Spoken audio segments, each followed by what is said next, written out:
പ്രിയമുള്ളവർ, എല്ലാവർക്കും ഒരിക്കൽ കൂടി എൻ മീഡിയയിലേക്ക് ഹാർദമായ സ്വാഗതം. ഇസ്രായേലിൻ്റെ ഡിമോണ ആണവ കേന്ദ്രം ഫലസ്തീൻ 2 ഹൈപ്പർസോണിക് മിസൈലുകളാൽ ഹൂതികൾ ആക്രമിച്ചു എന്ന വാർത്തയാണ് മധ്യേഷ്യയെ സംബന്ധിച്ച് ഏറ്റവും പ്രധാനപ്പെട്ട വാർത്ത.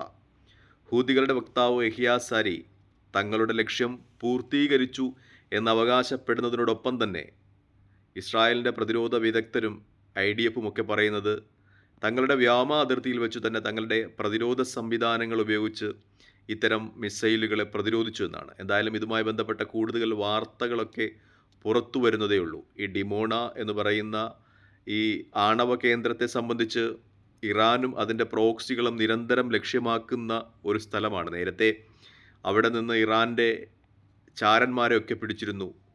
ടെക്നീഷ്യൻസും അതുപോലെ എൻജിനീയേഴ്സും ഒക്കെ ഇസ്രായേലി പൗരന്മാരായ ആളുകളൊക്കെ ഈ അടുത്ത സമയത്ത് IDFും ഷിൻബത്തും ഒക്കെ അറസ്റ്റ് ചെയ്തിരുന്നു. അവർ ഇറാനു വേണ്ടി ആണവ നിലയത്തിൽ നിന്ന് രഹസ്യങ്ങൾ ചോർത്തി നൽകുന്നു എന്ന് ആരോപിച്ചുകൊണ്ട് തന്നെ. അപ്പോൾ അത് ഇറാൻ്റെയും പ്രോക്സികളുടെയും ഒക്കെ ഹിറ്റ് ലിസ്റ്റിലുള്ളൊരു സ്ഥലമാണ്.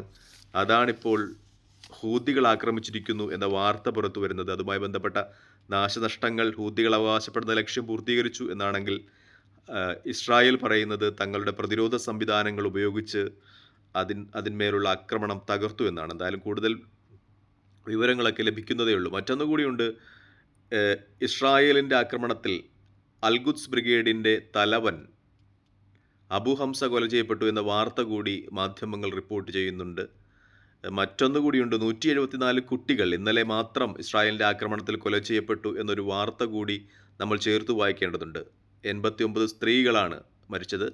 405 പേർ ഗസയിൽ ഇസ്രായേൽ ഇന്നലെയൊക്കെ നടത്തിയ ആക്രമണത്തിൻ്റെ ഫലമായി കൊല ചെയ്യപ്പെട്ടു. ഈ കുട്ടികളെ ഇസ്രായേൽ നിരന്തരം ലക്ഷ്യം വയ്ക്കുന്നു എന്ന വാർത്ത കൂടുതൽ ദുഃഖകരമാകുകയാണ്. കാരണം ഈ കഴിഞ്ഞ ദിവസങ്ങളിൽ UN-ൻ്റെ ഒരു സ്വതന്ത്ര ഏജൻസിയുടെ റിപ്പോർട്ടുണ്ടായിരുന്നു. ഇസ്രായേൽ മിക്കപ്പോഴും കുട്ടികളെ ലക്ഷ്യം വയ്ക്കുന്നു. കാരണം ഒരു പുതിയ തലമുറ വളർന്നു വന്ന ആ രാജ്യത്തിൻ്റെ സ്വാതന്ത്ര്യ സമര പോരാട്ടങ്ങൾ ഏറ്റെടുക്കരുത് എന്ന ഗൂഢലക്ഷ്യം മുന്നിൽ കണ്ടുകൊണ്ട് തന്നെ മിക്കപ്പോഴും ഇസ്രായേൽ കുട്ടികളെ ലക്ഷ്യം വയ്ക്കുന്നുണ്ട്. മിക്കപ്പോഴും ഈ ചെറിയ കുട്ടികൾ, പ്രായപൂർത്തിയാകാതെ കുട്ടികളെ പ്രസവിച്ച് സൂക്ഷിക്കുന്ന ഇൻക്യുബേറ്ററുകളൊക്കെ ഇസ്രായേൽ ലക്ഷ്യമാക്കുന്നുണ്ട്. മാത്രമല്ല IVF നടത്തുന്ന കേന്ദ്രങ്ങൾ, അത് കഴിഞ്ഞ യുദ്ധസമയത്തൊക്കെ ആക്രമിച്ച് അവിടെ സൂക്ഷിച്ചിരുന്ന ഭ്രൂണങ്ങൾ വരെ നശിപ്പിച്ചു കളഞ്ഞ സംഭവങ്ങൾ ഉണ്ടായിട്ടുണ്ട് എന്ന് UN ഏജൻസിയുടെ റിപ്പോർട്ട് കഴിഞ്ഞ ദിവസങ്ങളൊക്കെ അന്താരാഷ്ട്ര മാധ്യമങ്ങൾ ചർച്ച ചെയ്തിരുന്നതാണ്.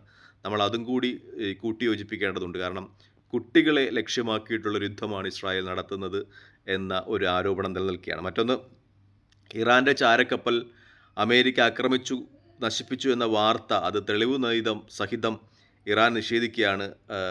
അതിൻ്റെ ഫോട്ടോയും അതുപോലെ ഡീറ്റെയിൽസുമൊക്കെ അവർ അവരുടെ സൈറ്റിൽ അപ്ലോഡ് ചെയ്തുകൊണ്ടാണ്, സൈനിക സൈറ്റിൽ അപ്ലോഡ് ചെയ്തുകൊണ്ടാണ് ഇത് നിഷേധിക്കുന്നത്. മറ്റൊന്നുകൂടി അവർ പറയുന്നുണ്ട്, അമേരിക്ക ആക്രമിച്ചാൽ തിരിച്ചടി ശക്തമായിരിക്കും എന്ന രീതിയിൽ UN-ൽ ഇറാൻ കത്ത് നൽകി എന്ന വാർത്തകളും കൂടി ഈ അവസരത്തിൽ പുറത്തു വരികയാണ്. മറ്റൊന്ന്, ഐസനോൾ, എബ്രഹാം ലിങ്കൺ തുടങ്ങിയ അമേരിക്കയുടെ പുകൾപെറ്റ വാർഷിപ്പുകൾ ഇറാൻ തീരത്തിനടുത്തെത്തിയതായി റിപ്പോർട്ടുകൾ പുറത്തു വരികയാണ്. അതായത് യുദ്ധസജ്ജമായി തന്നെ അമേരിക്ക നീങ്ങുന്നു, അവരുടെ ഏറ്റവും പ്രധാനപ്പെട്ട യുദ്ധക്കപ്പലുകൾ ഇറാൻ തീരത്തേക്ക് അടുത്തുകൊണ്ടിരിക്കുന്നു എന്ന വാർത്ത കൂടി ഈ അവസരത്തിൽ ചേർത്ത് വയ്ക്കണം. അതുപോലെ ഇറാഖിന് നിർദ്ദേശം നൽകിയിരിക്കുന്നു അമേരിക്ക, യുദ്ധമുണ്ടാകുവാൻ സാധ്യതയുണ്ട്, ഇറാനെ അമേരിക്ക ആക്രമിക്കുവാൻ സാധ്യതയുണ്ട് എന്ന രീതിയിലൊക്കെ വാർത്തകൾ പുറത്തു വരികയാണ്. മറ്റൊന്ന്, ഹൂത്തികളുടെ 48 മണിക്കൂറിനുള്ളിൽ 3 ആക്രമണം ഹാരി ട്രൂമാൻ എന്ന് പറയുന്ന അമേരിക്കയുടെ യുദ്ധക്കപ്പലിനുണ്ടായതായി മാധ്യമങ്ങൾക്ക് റിപ്പോർട്ട് ചെയ്തിരുന്നു. ഈ മൂന്നാമത്തെ ആക്രമണത്തിൽ ഹാരി ട്രൂമാന് സാരമായ കേടുപാടുകൾ സംഭവിച്ചതായി ചില വാർത്തകൾ പുറത്തു വരുന്നുണ്ട്. അതിൽ 2 മിസൈലുകൾ പതിച്ചതായുള്ള ഫോട്ടോകളും വീഡിയോകളും ഒക്കെയാണ് അന്താരാഷ്ട്ര മാധ്യമങ്ങൾ നിലനിൽക്കുന്നത്. മറ്റൊന്നുകൂടി പറയുന്നുണ്ട്, ഹാരി ട്രൂമാൻ ചെങ്കടലിൽ നിന്ന് അതിൻ്റെ സ്ഥാനം മാറ്റി സ്ഥാപിച്ചതായിട്ടുള്ള, ഹൂതികളുടെ ആക്രമണ പരിധിയിൽ നിന്ന് കുറച്ച് ദൂരത്തേക്ക് മാറ്റിയതായുള്ള റിപ്പോർട്ടുകളും ഒക്കെ പുറത്തു വരികയാണ്. എന്തായാലും അതുമായി സംബന്ധിച്ച വാർത്തകളുമൊക്കെ തുടർന്ന് ലഭിക്കാതിരിക്കുന്നതേ ഉള്ളൂ എന്ന ഒരു സ്ഥിതിവിശേഷം കൂടിയുണ്ട്. മറ്റൊന്ന്, അന്താരാഷ്ട്ര മാധ്യമങ്ങളൊക്കെ ചർച്ച ചെയ്യുന്ന ഏറ്റവും ദുഃഖകരമായ ഒരു വാർത്ത എന്ന് പറയുന്നത് ഈ ടോം ഫ്ലെച്ചറുടെ ഒരു കുറിപ്പാണ്. അന്താരാഷ്ട്ര ഹ്യൂമനിറ്റിയുമായി ബന്ധപ്പെട്ട ഐക്യരാഷ്ട്രസഭയുടെ അതിൻ്റെ മേധാവി കൂടിയായ ടോം ഫ്ലെച്ചറുടെ കുറിപ്പുകളാണിപ്പോൾ ഗസയെ സംബന്ധിച്ച് ഏറ്റവും ദുഃഖകരമായി പുറത്തു വന്നുകൊണ്ടിരിക്കുന്നത്. അദ്ദേഹം പറയുന്നു, അദ്ദേഹത്തിൻ്റെ ഗസ സന്ദർശന വേളയിൽ ഈ ഗസയിലെ പട്ടികളൊക്കെ തടിച്ചു കൊഴുത്തായി കാണപ്പെടുകയും അവിടുത്തെ ആളുകളൊക്കെ വളരെ മെലിഞ്ഞു കാണപ്പെടുകയും ചെയ്തു. അപ്പോൾ അതിൻ്റെ സത്യാവസ്ഥ എന്താണെന്ന് അദ്ദേഹം ഗസയിൽ അദ്ദേഹത്തിൻ്റെ സഹായികളോട് അന്വേഷിച്ചപ്പോൾ അവർ അദ്ദേഹത്തെ ഈ ഇടിഞ്ഞു പൊളിഞ്ഞു കിടക്കുന്ന കെട്ടിടങ്ങൾക്ക് സമീപത്തേക്ക് കൂട്ടിക്കൊണ്ടുപോയി എന്നാണ് പറയുന്നത്.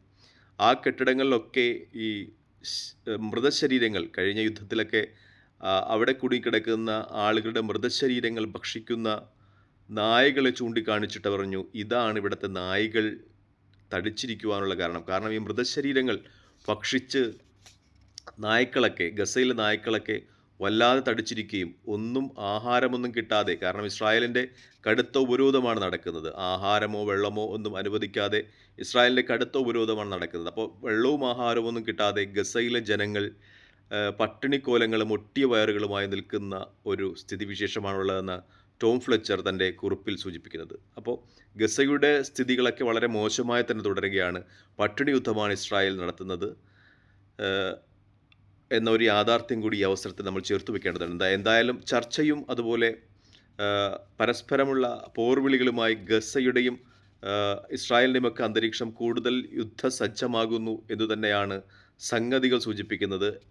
ഹൂതികളും അതുപോലെ അമേരിക്കയും ഒന്നും അണുകിട പോലും വിട്ടുകൊടുക്കാതെ യുദ്ധസജ്ജമായി നിൽക്കുന്ന ഒരു സ്ഥിതിവിശേഷം മധ്യേഷ്യയിൽ സംജാതമായിട്ടുണ്ട് എന്ന് തന്നെയാണ് റിപ്പോർട്ടുകൾ സൂചിപ്പിക്കുന്നത്. തൽക്കാലം ഈ വാർത്തയുമായി വിടവാങ്ങുന്നു. മറ്റൊരു വീഡിയോയുമായി കാണുന്നവരെ പ്രാർത്ഥനയിൽ ഉൾപ്പെടുത്തുക. നന്ദി, നമസ്കാരം, ജയ് ഹിന്ദ്. വീഡിയോ ഇഷ്ടപ്പെടുന്നുണ്ടെങ്കിൽ ലൈക്ക് ചെയ്യുക, ഷെയർ ചെയ്യുക, കമൻറ്റ് ചെയ്യുക.